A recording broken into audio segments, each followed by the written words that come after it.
A aula, vamos falar agora do objetivo seguinte: compreender a profundidade psicológica das personagens.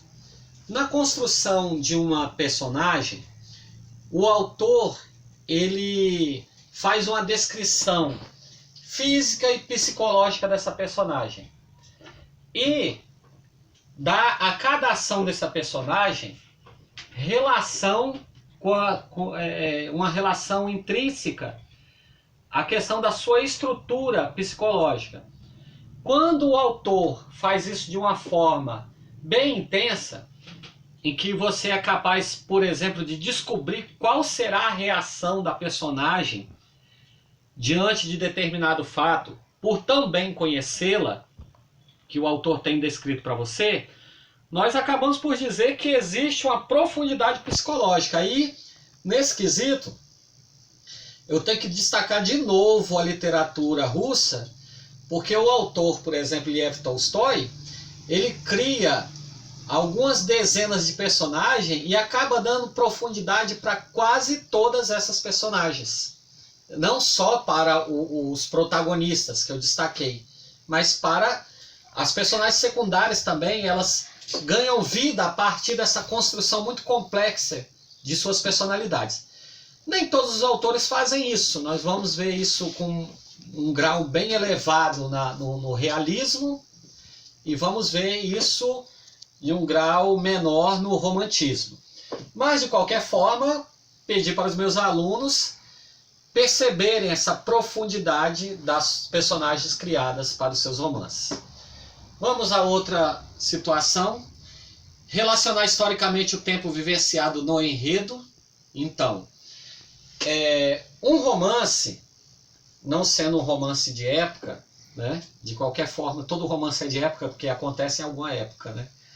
Mas, tirando essa brincadeira, existe um contexto histórico ao redor do enredo, certo?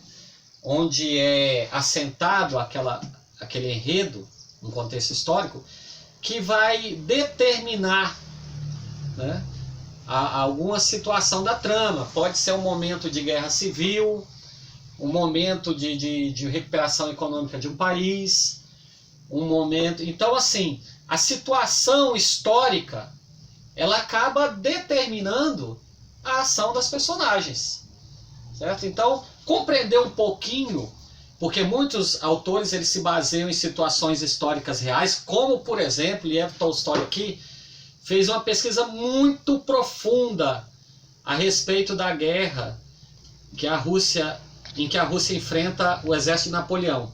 Tanto que aqui há uma mistura entre personagens reais e personagens fictícios, certo?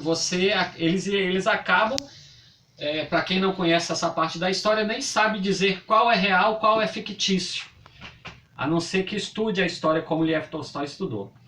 Então, assim, o contexto histórico determina muito do enredo, ele não pode ser desprezado dentro de um letramento literário. Outra situação que eu vou requerer dos meus alunos é reconhecer a interferência de forças geopolíticas e socioculturais nas tomadas de decisões das personagens. Então, cada personagem, ela ocupa, dentro do espaço social criado, fictício ou não, criado ali no enredo, ela ocupa um espaço de poder, de confrontação de forças. E as decisões que essas personagens tomam estão baseadas muito em que espaço elas ocupam, por quem elas são influenciadas, né? É interessante perceber aqui, quando a gente lê uma literatura do século XVIII, XIX, a situação social do duelo, que é uma coisa que não existe mais nas sociedades ocidentais. Então, personagens confrontam outros em duelos, em que vão arriscar suas vidas, né, com uso de armas. E a gente pensa assim, o que leva uma pessoa a aceitar um duelo? E quando você pensa assim, você faz as leituras, você percebe que há forças. Por exemplo, quem se recusava a um duelo acabava sendo uma pessoa socialmente muito desonrada dentro da sociedade. Então, não aceitar um duelo era coisa mais terrível do que morrer no duelo. Então é a presença, a interferência de forças socioculturais e geopolíticas na tomada de decisão das personagens, é isso que eu quero dizer. E por fim, temos ali, ó, ter empatia com as personagens a partir da descrição de seus conflitos existenciais.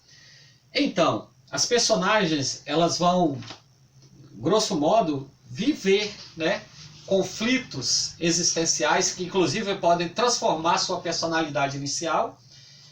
E você fruir bem a leitura envolve você ter a empatia suficiente com essa personagem para tentar compreender o seu sofrimento, o seu conflito, certo? Quando você não alcança isso, a leitura ela fica muito artificial, muito insossa. Então, nós, ao ler, precisamos fazer esse pacto literário de esquecer que aquela personagem nunca existiu e que aqueles acontecimentos nunca ocorreram, para que a gente possa ter essa empatia e possa viver aquele conflito existencial que às vezes é o meu também e às vezes não é. Mas não por não ser, é menos importante que eu conheça. Porque não sendo o meu, é de tantas outras pessoas que vivem aquele conflito. Então há um crescimento humano após cada leitura, onde essa empatia com a personagem, com o conflito existencial da personagem existe. E esse crescimento humano é um dos objetivos da literatura e do ensino da literatura por consequência. Valeu? Até a próxima!